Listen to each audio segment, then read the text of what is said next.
With a built-up area of close to 8 million square feet and an upcoming 3.5 million square feet, Technopark is one of the largest IT parks in India, boasting over 350 companies, including some of the biggest IT names. CEO of Technopark.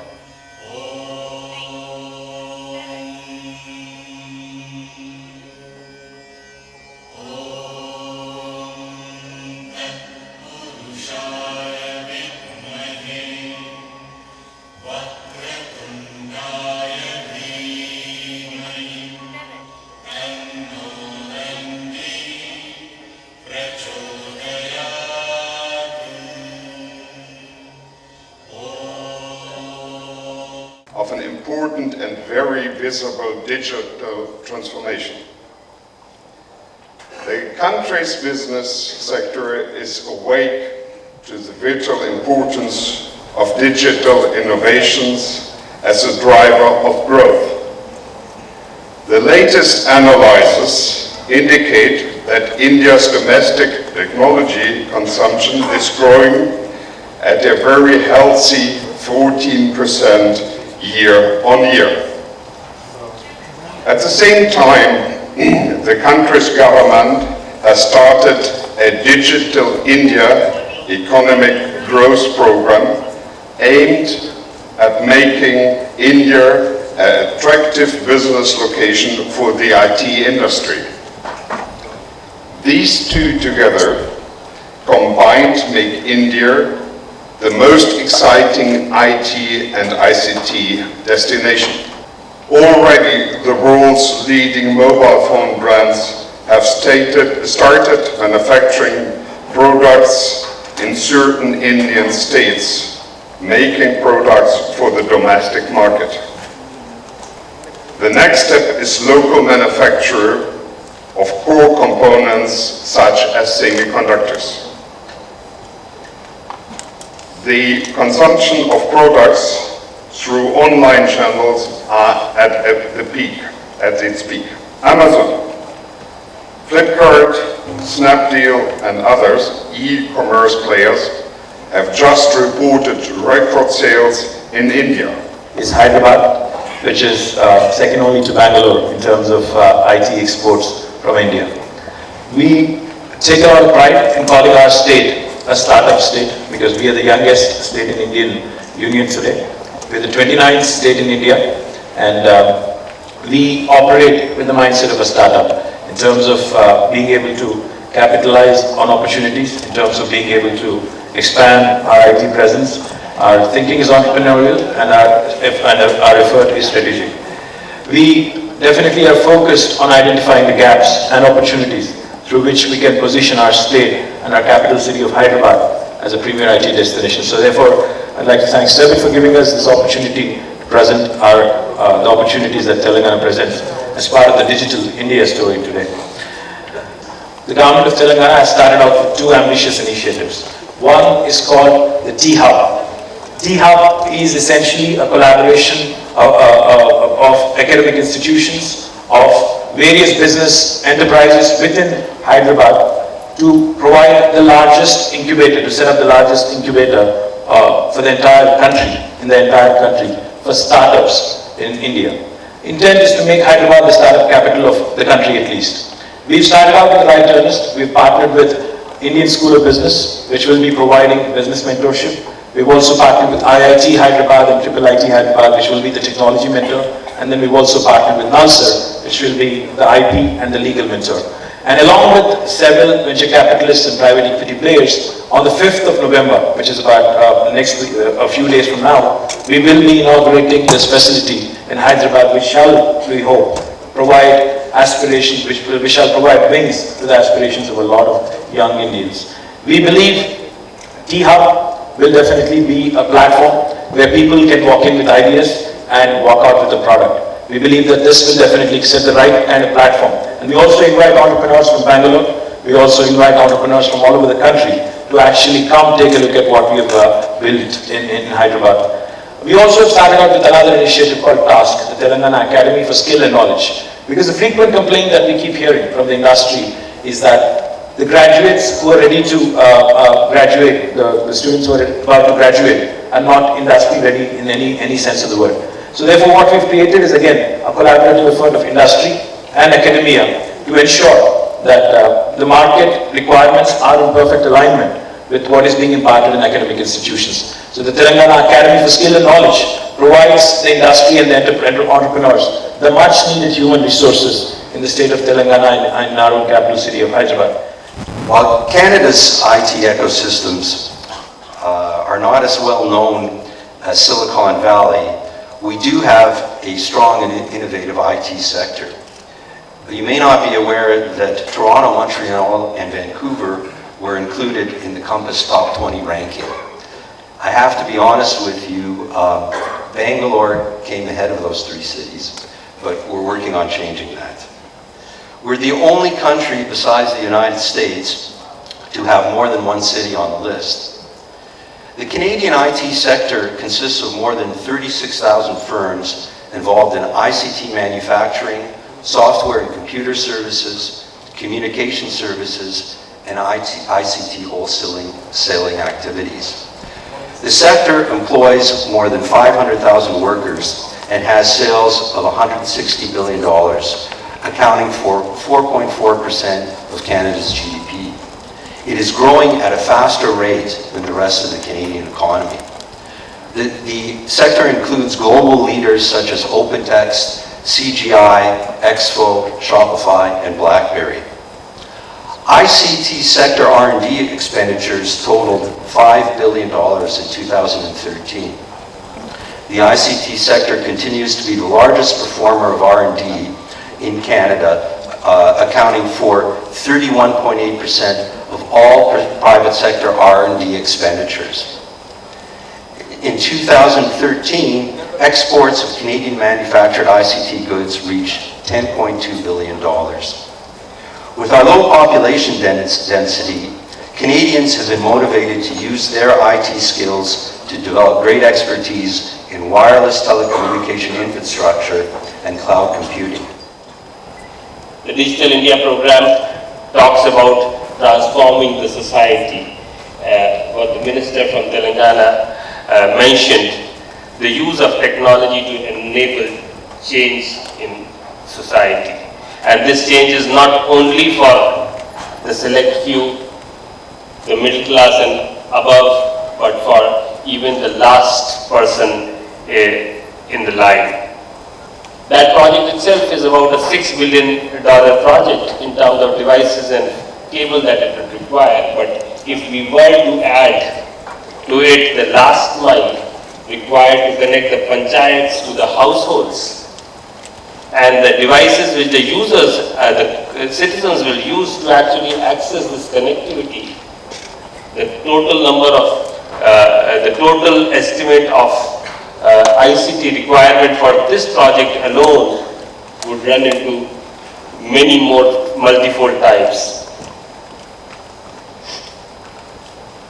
We have today a drive to ensure that most of the public places, railway stations, universities, colleges are Wi-Fi connected. That is going to drive a huge amount of requirement for Wi-Fi routers, customer premise equipment, and the rest of the things that are required along with that. The National Knowledge Network, which connects all universities and R&D labs, about 1,500 of them across the country, on gigabit scale connectivity, again unleashes a whole set of opportunities for the ICT industry. Like last year, we developed CeBIT India along the lines that at the time when India has been emerging and transforming, a country of innovation, a country of startup, and transforming towards an outsourcing nation to a startup nation, product nation, it was felt in fitness of things to join hand with Hanover Milano Fair Limited to organize CeBIT in Bangalore to leverage and maximize the benefit to our startup companies and small companies involved in product creation and innovation. And I would say that we have been extremely successful in those objectives with which we started working with CeBIT India 2014. Like last year, this year also, we have invited and presented exhibition space for the small companies and innovation-based companies from all across the country. And you will be glad to know that in STPI Pavilion, we have got 100 plus startup companies selected from all across the country, from 21 states of this country, duly recommended and identified by the secretaries to the respective state governments. We have just visited before this inaugural session, and we have found that those companies, most of them are innovation-based companies, small companies, and they are startups, and they are going to benefit mostly from the business visitors and from the platform that CeBIT India is going to provide to them.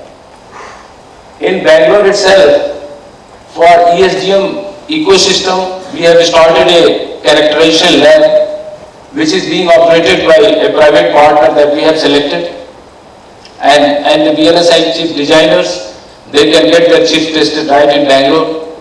That facility is being run by a company called SR Limited, which is located in Electronic City. Apart from that, with the support of Department of Electronics and IT, we have also initiated a project called Electropreneur Park that is being run in association with Delhi University and India Electronic Semiconductor Association. This project is going to span over 5 years with the support of Indian rupees 22 crores. Which is a part of Delhi NCR. One of the reasons that we should also bring the IT companies to the hinterland of UP, which is Lucknow, which is being the heart of UP. We wanted to bring a policy, and one of the reasons we brought this policy, and we are also looking at revising this policy to bring more companies to Lucknow. And we have IT parks in association with STPA. We have IT parks coming up in Meerut, Ghaziabad, and even we are looking at bringing an IT park in Gorakhpur, which is called Purvanchal. It's the other side of Uttar Pradesh. And the government has been very keen in promoting IT. This is one side of creating an IT infrastructure to provide services. The other side of the government was to provide e-governance solutions also. Can you believe a district called Ghazipur? I don't know, many of you wouldn't have heard of this name, which is the topmost leading district in e-transactions in the state. Every year it transacts around 5.5 million transactions. And this is something which we always have this tendency that the cities are the leaders of e-transaction.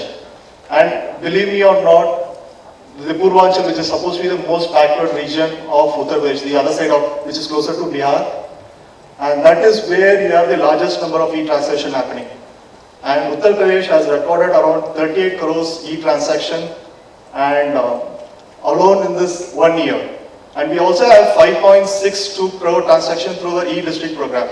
So believe me or not, Uttar Pradesh is happening in e-governance. And also, we also provided 1.66 citizen solutions online, which has been across the state. As an apex body of industry chambers, FICCI has always been supportive to the Indian business and industry, be it the Indian private sector, public sector, or multinational companies, aiming to support the sustainable growth and development of India. FICCI's IT committee has worked extensively towards accelerating the growth of ICT sector. It continues to provide a platform for the Indian IT industry and government to come together for policy changes and for promotion of mutual interaction with several stakeholders of this sector. We work very closely with the Government of India, including Department of Electronics and IT, and the state governments on the various initiatives government and the state governments are taking. As you heard, the Digital India is a very massive campaign for inclusive and transparent and participative government. The difference of Kerala when compared to other states is that it's a very slender state. We have got a locational disadvantage. We are on the corner of the country. But the advantage is that the human talent is actually evenly distributed. So we follow a pattern of hub and spoke model where Techno part takes care of the southern part, Info part takes care of the middle part, and Cyber part takes care of the northern part. All these things are differently, all these parks are differently branded but primarily owned by the government of Kerala. That is another difference with the state government of Kerala. While maybe in Bangalore, most of the IT parks are run by private industries, about 2,000 acres of land is earmarked for the IT development by the government of Kerala.